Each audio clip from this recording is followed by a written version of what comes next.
What's your story? Oh, goodness. First, I want to say thank you so much for inviting me here, Shannon. The very first time that you emailed me or texted me, I don't remember, and said, "Hey, I'm doing this thing. We can't swim anymore, so I want to be able to get everybody together at the ungodly hour of 5:30 when we used to get together at the pool." And I was like, "That's so cool!" And I was super excited to be here for those couple of times that I was. So I just wanted to say thank you. I really appreciate being here. My story. Well, I've said this like 50 million times. I feel like I'm repeating myself. I pretty much started swimming before I could walk. At least that's what my parents claim. I always felt way more comfortable in the water than I ever did on land. I would just float in our local community pool and pretend that the lines that made the boxes on the bottom of the pool were different rooms in a house. And I would like be a mermaid and like swim through my house. And I would stay there hours and hours. My parents could never get me out. I was on the local swim team until I was 18 before I went away to college. I was like never a superstar, but solid middle of the road swimmer. And then went away to college, started teaching swimming. So that was how I kind of just always kept swimming in my life, but didn't swim competitively. And then in 2012, my life kind of like fell apart, and I was like, well, what am I going to do with myself? I have nothing in my life left. So I was teaching swimming at a private club in Midtown Manhattan. And I started noticing there were these lot of older, not quite in shape men were asking me to teach them how to swim. I was like, okay, that's great. That's a great form of exercise. But why do you all suddenly want to learn how to swim? And they were all getting into triathlons, but they had never swum in their life. And I was just like, oh, triathlon, that sounds really interesting and really hard. And if you can do it, I could totally do that. So I trained for my very first triathlon, which was an all-women's sprint tri at Sandy Hook, New Jersey. And I had never swum in open water ever in my life, ever. Good way to start. Yeah, it was 2014, and I was like the swimmer in the family. But the big joke in the family was that I would never swim in the ocean or a lake because I would have a panic attack. So I was a pool swimmer only. And my family said, you signed up for a what? And I said, I signed up for a triathlon. They said, you have to swim in not pool water, right? I said, I know. And so the very first time that I ever swam in open water was a month before this triathlon. And I was petrified. I was absolutely terrified.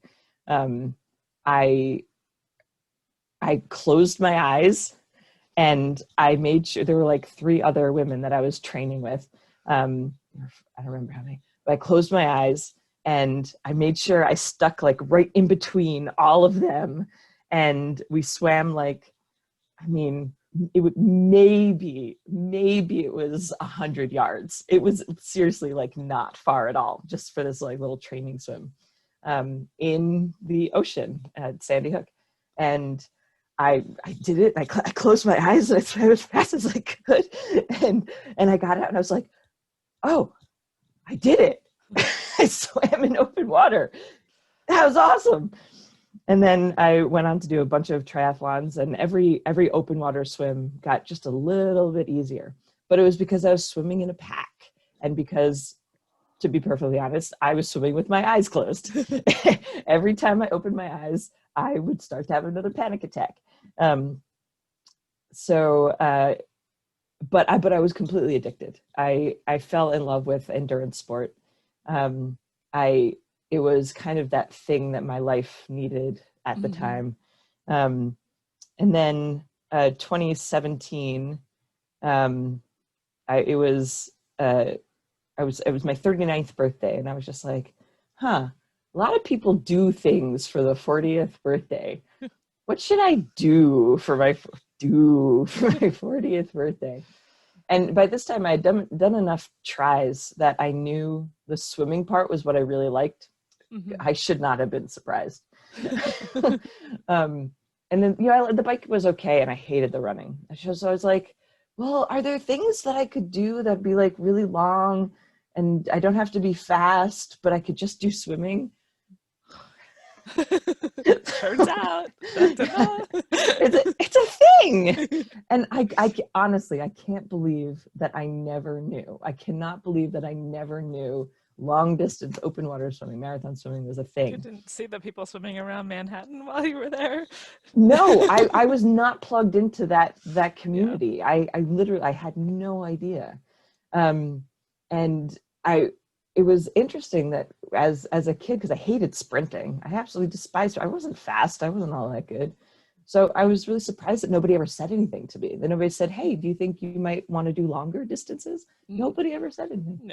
No. So yeah, I was just like, well, maybe I'll start doing marathon swimming. Maybe that's what I'll do for my 40th birthday. I'll do like a year. I'll do a year of marathon swimming, and I'll swim 40 miles of open water swimming in a year, leading up to my 40th birthday. But yeah, the very, very first marathon swim that I did was the width of Lake Tahoe.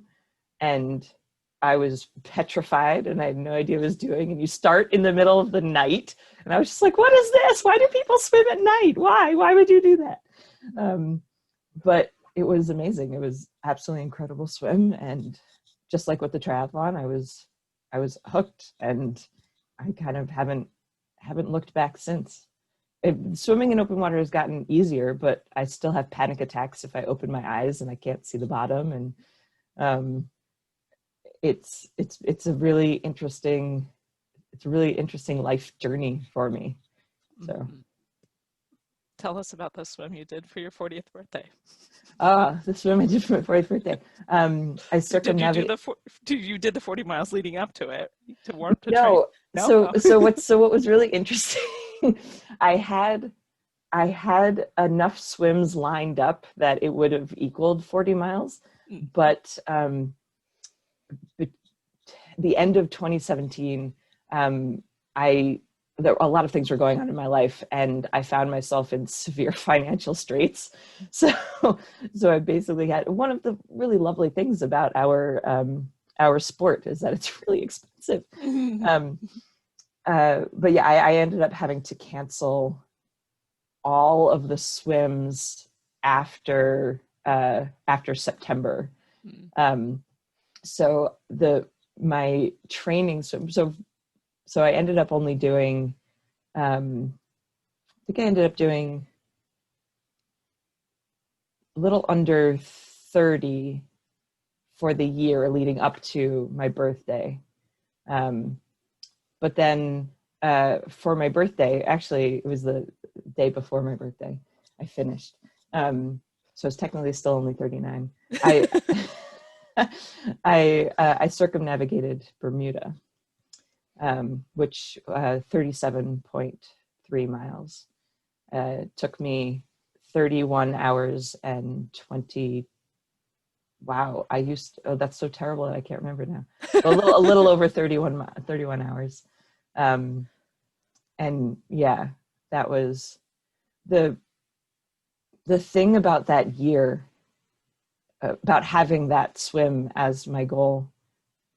Because I will be honest, the reason why that swim was my goal for my birthday was because somebody told me I couldn't do it. That was literally the reason why that was the swim that I decided to do on my birthday. And that entire year was basically people telling me that I couldn't do it. And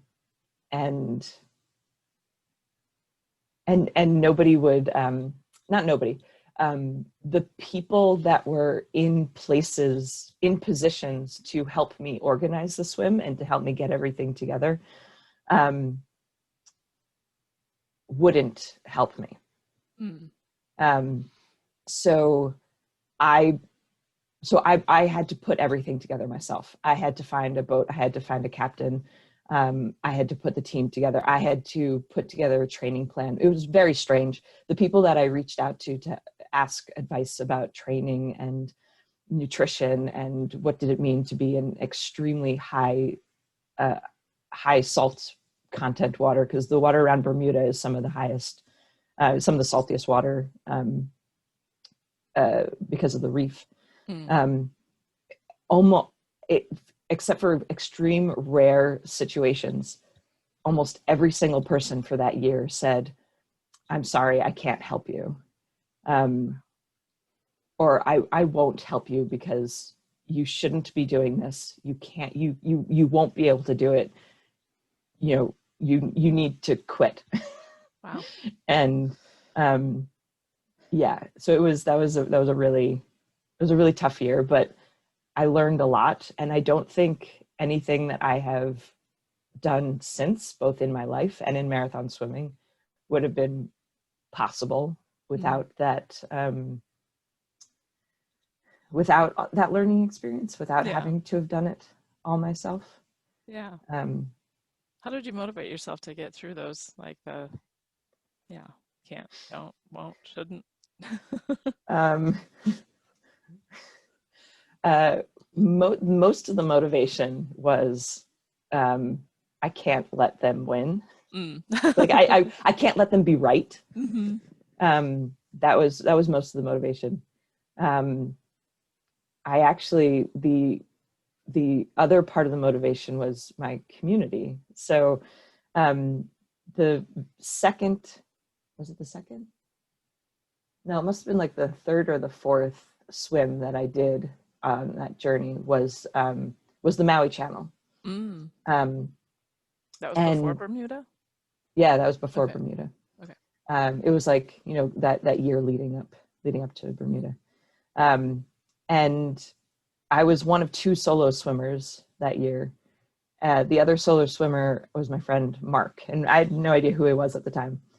He came in 7 minutes behind me.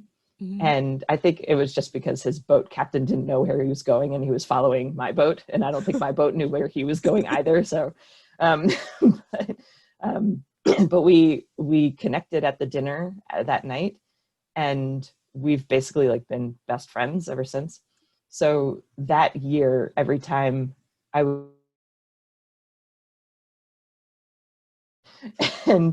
and he was just an amazing support and motivator. And he was actually training for the Molokai Channel in 2018. He did his a month after I did Bermuda.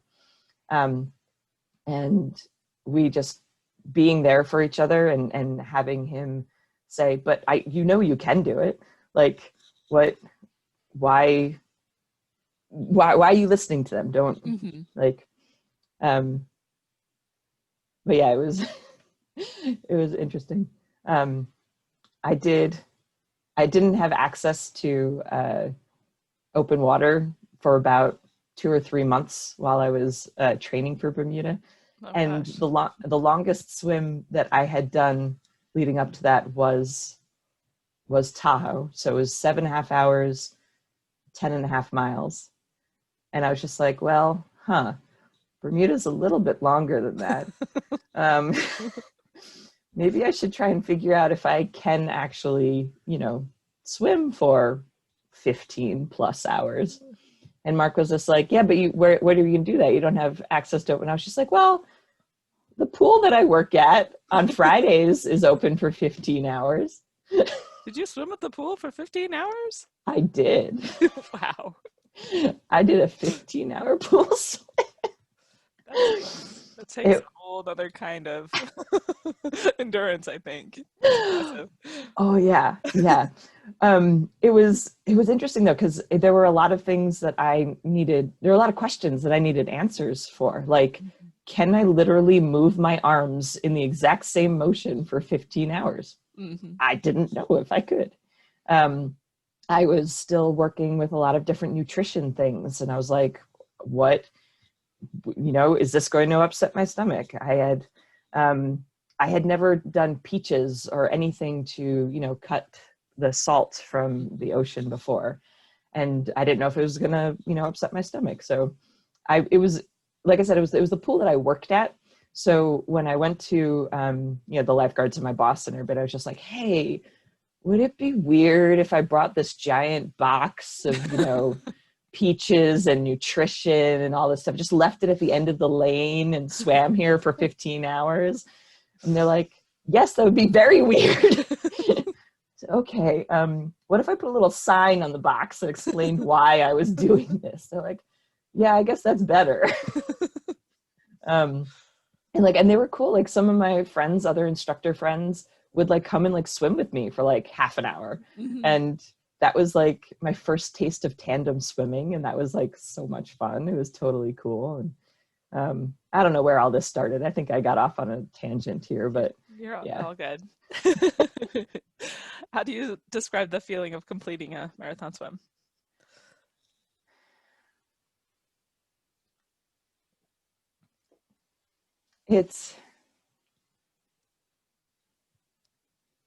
I feel like it's a very complicated feeling for me. There's a feeling of relief, like, oh, good, I can stop now. There's a feeling of unbelievable sense of accomplishment and just like feeling like a badass, like, yeah, I did that. But a lot of that doesn't come until later. Like that moment of swimming up to the beach and like seeing the end in sight and just getting myself to that beach is like, yeah, it's the, okay, good, I made it. And then the feeling of like everything setting in, like settling in, and the realization of like what I did doesn't come until later. Mostly I'm just tired and really just want to eat something different than the liquid nutrition that I've been trying to suck down for however many hours. But there's also, like, depending on where I'm swimming, there's also this really odd sense that I don't want it to end because the most of the places that are like really, really beautiful and really gorgeous, I've started swimming with my eyes open. Yay. And so like, that last 500 yards where you can actually start seeing the bottom and you can see rocks and fish and all of that stuff. Like, I was just like, oh, can we just swim here for a while? This is really cool. Yeah, I feel like it's a very complicated feeling. Like, it's over. I spent however many months training and now it's over. And oh my goodness, thank goodness it's over. I don't have to swim for at least a week now. Yeah, it's complicated. I think you're the first person to say that complicated, to use that word, but I think everybody appreciates that description. Somebody described it once as like, it's like finishing a really good novel, like you don't want it to end. I thought that was kind of a cool description too. Yeah, I completely agree. Yes, I don't end, but yet I do like really need it to end as well. Yeah. Like, yeah. Can you tell us about the swim you're most proud of? I have a guess, but I think this is a really interesting question because every swim that I have done, there is something that I'm extremely proud of. I mean, just to make it, however far I made it, whether I finished it or not, a lot of things had to happen that were extraordinary. But because of bragging rights, I'm definitely extremely proud. It's the one I talk about the most often, Bermuda. Mm-hmm. But mostly I talk about it because I was only the third person to do it and only the second woman. So that that makes me that makes me feel like when I want to impress someone who's, you know, either not a swimmer, but, you know, swimmers too, but I feel like it's mostly non-swimmers that I try to impress with that. But I mean, the width of Tahoe, the Viking width, the very first marathon swim that I ever did, the things that had to happen to get me there, and the first time ever swimming in the dark, like I look back on that and I'm like, how the heck did I do that? I knew nothing. And I went in Tahoe, in Lake Tahoe. I had never done cold water training. And I now understand how difficult cold water training is. The fact that I jumped into that lake and swam 7.5 hours and didn't even blink. Like, I don't know how I did that. Except when your eyes were closed, right? That's when you blinked. Very, very, very yes, that swim, and Tahoe is beautiful. That swim, I did not open my eyes once. They were closed from beginning to end.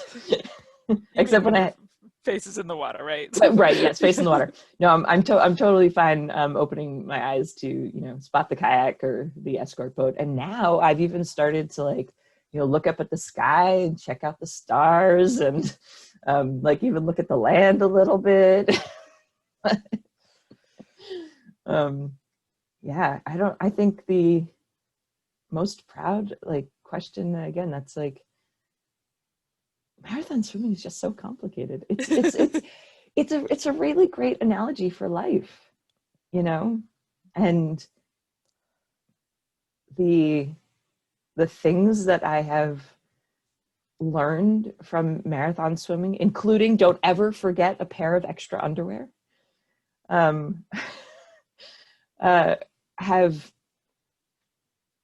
have all directly translated to life. That first time swimming in the dark, all I could see were the 3 glowing glow sticks on the kayak. It was pitch dark. That was literally the only thing I could see. And I noticed about 15, 20 minutes into the swim, there was this mantra that I just kept repeating over and over and over in my head. And it was, in the dark, follow the kayak. And thinking about it still makes me really emotional, because in the moment, that mantra was what was getting me through all those things that I had no idea what to expect. So just follow the kayak. That was all I had to do. Just follow the kayak. And I realized that was a huge thing in my life too, right? That there are so many dark moments, and and leading up to that, there had been so many moments in my life where I had no idea when the sun was going to come back up again, or if it was ever going to come back up again. And all I had to do was find my kayak, whether it was my family, whether it was my art, whether it was swimming, whatever it was. Just in the dark, all you have to do is follow the kayak. And it was, yeah, there have been quite a few life moments like that. Yeah. I'm a much different person because of marathon swimming. Yeah. So. Tell us about something that you haven't finished. Oh, Lordy. I only So, laugh because I know this story and it's a good one. oh, Lord. So after I finished the width of Tahoe, I'm sure you all know Reptile Tom was my boat captain, and he's like, "Wow, you're such an easy marathon swimmer. You follow the boat and you follow the kayak so well. You should come back and you should do the length of the lake." And at the time, the width, the 10.5 miles, was the longest I'd ever done. I was just like, no way. There's no way. I'm never going to be able to do that. I can't even fathom it. Well, last year, I was just like, okay, I could try that. You'd done Bermuda after all, right? Right. No. And by this time, I was like severely cocky. So I was just like, I can do anything. So last year, August, I made my first attempt, and now you can see where this story is going. Made my first attempt at the length of Tahoe, and I had done some cold water training, but I was just like, I swam the width, and I didn't even notice. So I was just like, I'll be fine. No. No. Tahoe is I was about to say cruel mistress, but that is actually not the right phrase. Tahoe is a very, very interesting body of water. There are so many things going on with that lake. That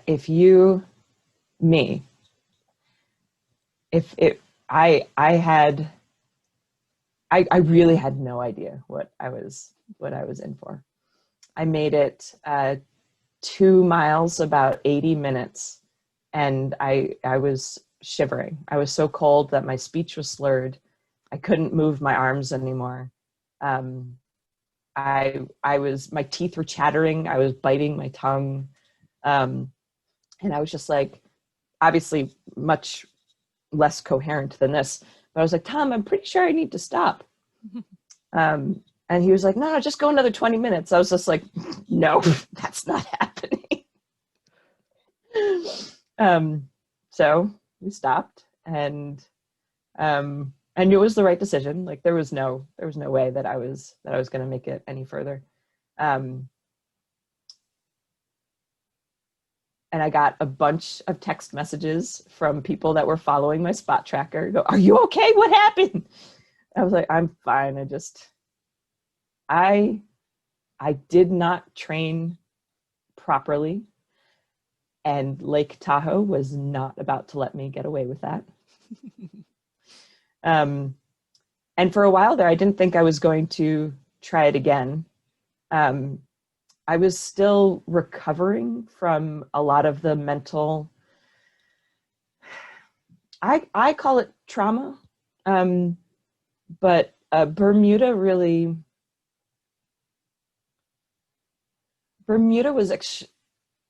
was really tough swim for a lot of reasons, and mentally, it really did a number on me.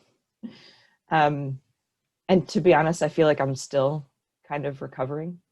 So to attempt Tahoe just a year after, I was definitely not mentally in the right headspace. So for a while there, I didn't think I was going to try it again. And then January of this year, I was talking with Mark, and he was just like, what do you mean you're not going to try it again? I was just like, well, what do you mean? Like that's, I'm not gonna, like that was hard. And I had started cold water training November of last year, taking lots of freezing cold showers. And I was definitely better suited. I definitely was on a better track. But anyway, so Mark actually did second attempt this year with me. And we were doing great. Well, there were a lot of things going on during that swim. But so yeah, August of this year, made my second attempt. So you know where this is going. We were 12 hours in, 15 miles. So we were like 6 miles from the end, like maybe 4 hours. And we'd already gone 12 hours. And there was a huge lightning storm. And Tom actually saw 2 huge bolts of lightning hit the lake right behind Mark. And I heard this huge clap of thunder. And then Tom goes, "Everybody on the boat!" And I mean, you know, when you're an open water swimmer, like what I think is so beautiful about us, and nobody ever had to tell us this, but we don't question when the boat captain says do something. We don't. We just go, right? Yeah, exactly. And like the weird thing is I don't ever remember anybody ever having to tell me that. I just knew as soon as he said everybody on the boat, I got on the boat. Like it was not a question. It wasn't until after I got on the boat, but both Mark and I were on the boat, that we went, so what happened? Why did we just stop this swim 12 hours in? And he was like, because it's a big, huge light. And then, yeah, for the next hour, the boat was just tossed. Like everybody got seasick. There was water coming over the side. Like it was insane. But we were gonna finish it. Like yeah. The cold, I had trained for it. I was good. I dialed in the nutrition. I was, except for a lot of other things that were going on, like we were gonna finish. And so that night, Mark and I were just like, yeah, we conquered Tahoe. This is great. And then the next morning we woke up and we were like, man, do we have to try this again next year? So yeah, I've now attempted the length of Tahoe twice. But again, I feel like I learned so much from those 2 attempts, from those 2 swims, because that first one was the first swim that I had ever not finished. And to understand what that felt like. But this year was much different. This year was, the world, the lake knocked you down and you still got back up again. And that's kind of the definition of 2020, isn't it? Yeah. Yeah. I have a couple questions. Can you tell me how you decided to do the Vikings swim, the 10.5 miles at Tahoe, for your very first open water swim from New York?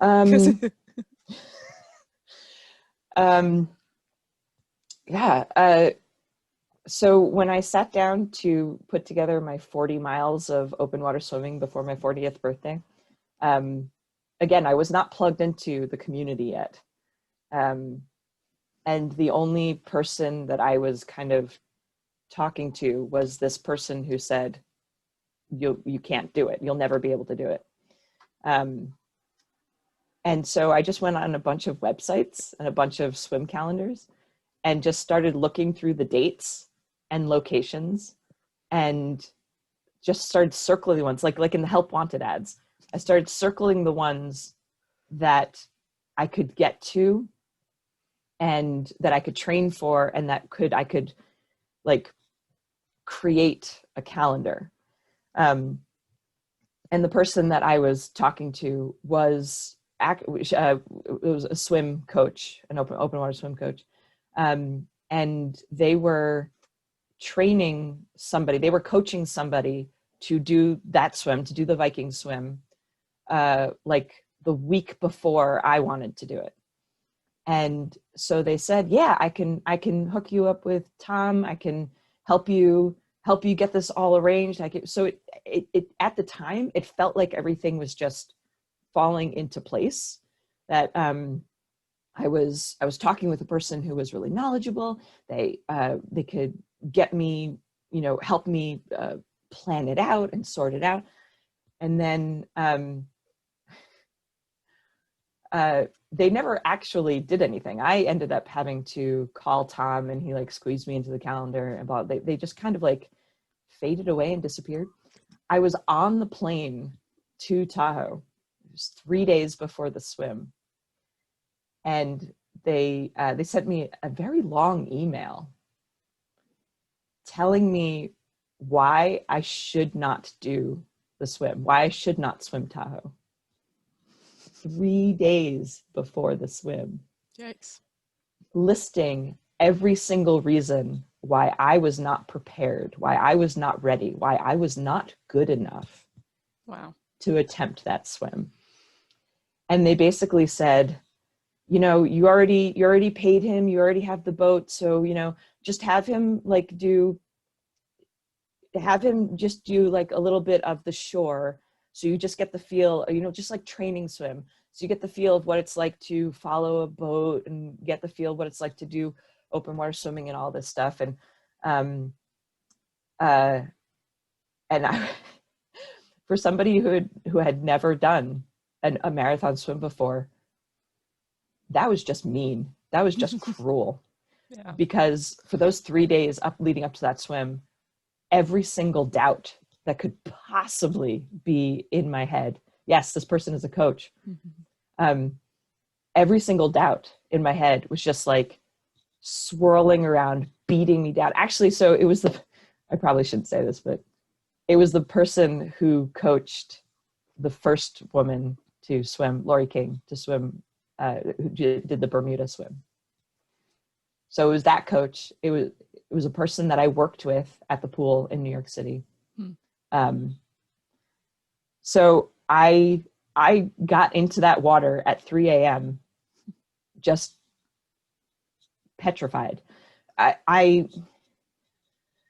There was this little weird voice in the back of my head. Not weird. There was this little voice in the back of my head that, so, you know, all of the doubt and everything was this swirling mass of just confusion, and I was nauseous and I couldn't eat and I couldn't sleep. And the foghorn, right? If you've ever been in San Francisco and the Golden Gate Bridge is completely socked in, you can't see anything, but you can hear the foghorn, right? Mm-hmm. There was this voice in the back of my head that was just that one little note in the blinding wilderness that kept saying, but I know you can do this. It's like, you've been swimming since before you can remember. Mm-hmm. Like, I know you can do this.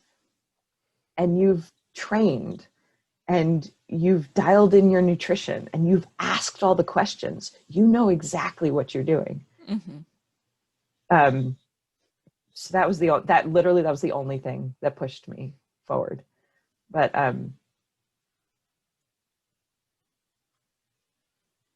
yeah, that was how the Viking Tahoe became my first swim. Got it. What the other one I was wondering is, what you mentioned that you're still kind of recovering from Bermuda still. What what do you think it is about that you're still recovering from years later? It was interesting. Elaine Howley, actually, she kind of like tangentially mentioned mental recovery once, and I've been meaning to like hook up with her and actually like have a sit down and talk with her about it. So I have a lot of theories. I had done, because my training swim for Bermuda was 16 and a half hours. I did the length of the island. It was 16 and a half hours. It was like 24, 25 miles. And I was fine. I think what happened was purely because of the amount of time doing the exact same activity without stopping. And so I've done a bunch of research on PTSD, post-traumatic stress, and everything that I experienced after the Bermuda swim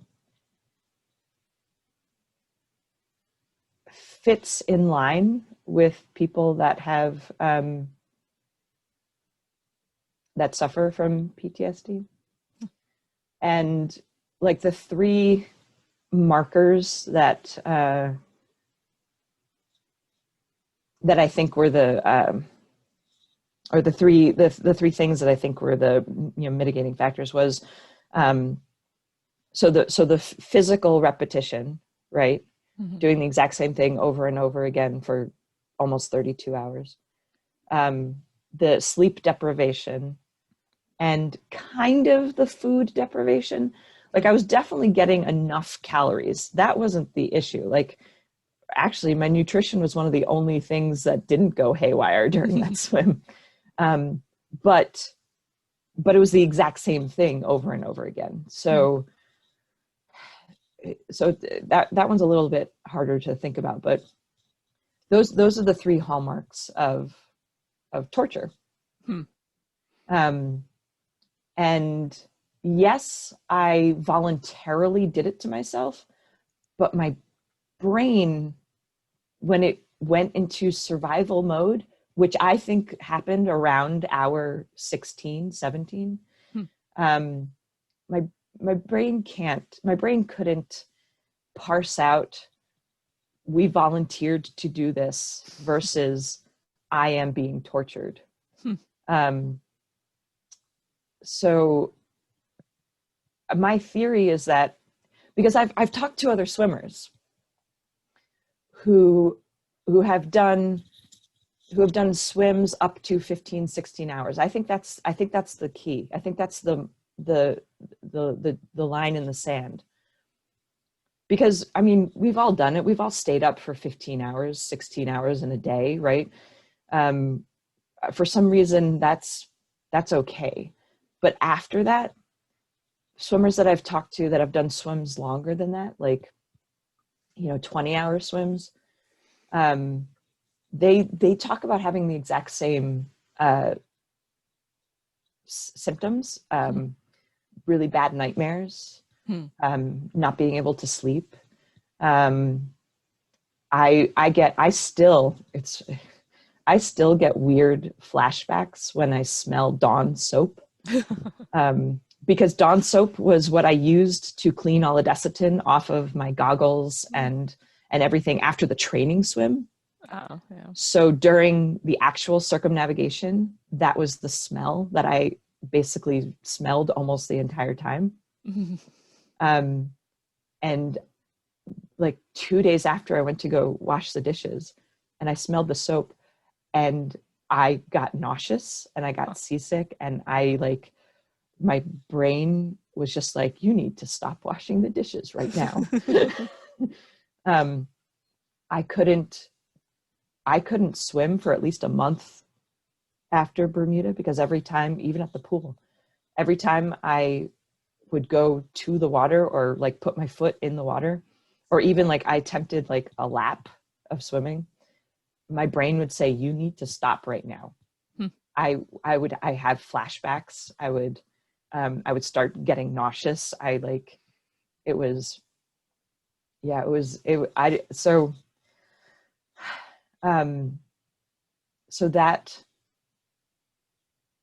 the mental impact of that, I think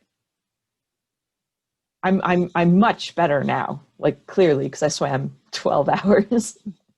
But all of the swims that I have done / attempted since then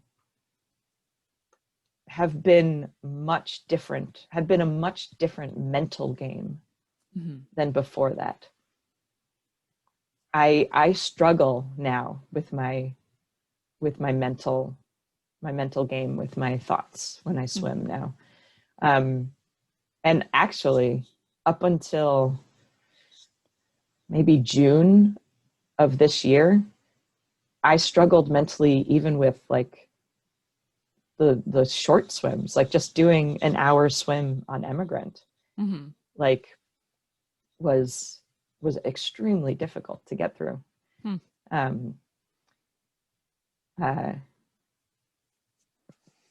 The day the day that I did a swim where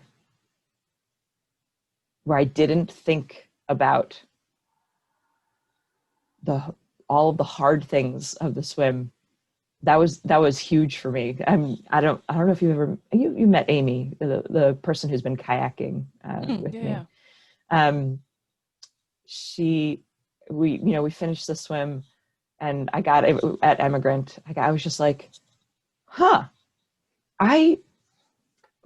my brain wasn't nearly as tortured during that swim. I think things are changing. I think things are shifting. And it was a really beautiful moment. And she was like so excited. and we celebrated by going out for breakfast. But it was, and that, I was worried about Tahoe because of all of that. So. Yeah. We are way over time, but I am curious. My fault, and I'm just enjoying hearing your story. What is there any marathon swimmer that has inspired you? That has inspired me? Oh, every single one. Okay. every single marathon swimmer that I either meet personally or tangentially or hear about, or like every single one, I go, they are amazing and awesome and cool, and I want to be like them. like all of them. Like I think we all are an incredible group of human beings. There's something really interesting about being a long distance open water swimmer, however you define long distance. Mm-hmm. And however you define open water. We're kind of masochists. We purposefully throw ourselves into situations that, quite frankly, we probably shouldn't. But we do it because they are situations that challenge us, right? Mm-hmm. The number of times that I showed up at Emigrant and it was either, dangerously windy or like really cold, or there were like a million boats on the lake, and I went, okay, great. This is going to be a good training swim for XYZ, fill in the blank. Yeah. Whereas, Amy, the kayaker, the rower, she's like, what? I'm going home.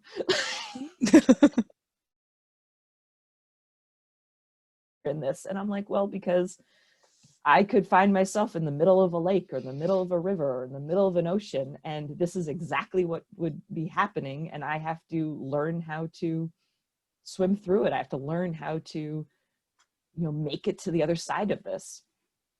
And again, that's life, right? Mm-hmm. And that's especially 2020. Yeah. And I feel like marathon swimmers are uniquely equipped to navigate the ups and downs, the highs, the lows, the obstacles of life. Because we go swim in the current, and we go swim in the wind, and we go swim in the jellyfish. I don't recommend it. And then we get out of the water and we show up to our lives on land, and it doesn't scare us. Mm-hmm. And we can do anything. We have superpowers because we swim. That's right. We're just actually a group of superheroes disguised as marathon swimmers. Yeah, I think so. That seems like a good note to end on. Thank you so much for sharing your story today, Sarah. Thank you so much for having me. It was so wonderful and beautiful to see you all. A very lovely way to start my day. So thank you so much. Have a wonderful day, everybody. We'll see you again next Tuesday. Bye.